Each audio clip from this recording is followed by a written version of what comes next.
महाराज बाबा ये गो तू बेटा दिलो गुस्सा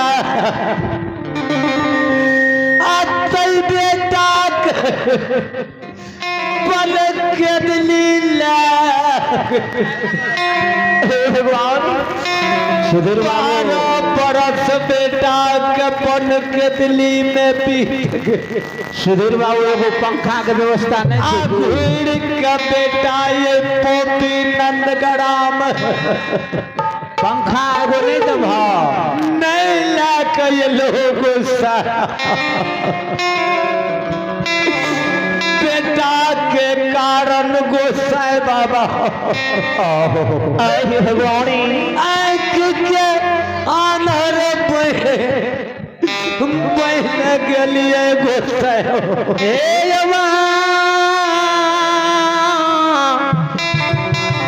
बाबू साहब बेटा के 12 बरस बन के दिल्ली में बीत गए गुस्सा बीतल घूर का बेटा ये पोपी नंदगराम नहीं एले बाबूजी नहीं हो सर समाज बाबा भगवान ऐसे बढ़िया होती है कि ये गो पुत तू हमारा नहीं देती है गोसाई बाबा ए हो गोसाई बाबा किया बेईमान बनल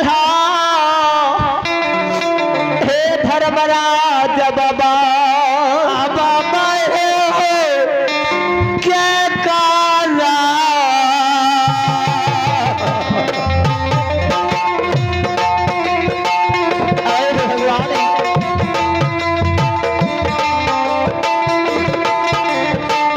राजिंदर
बेटा के लागल बन के दिली गोसा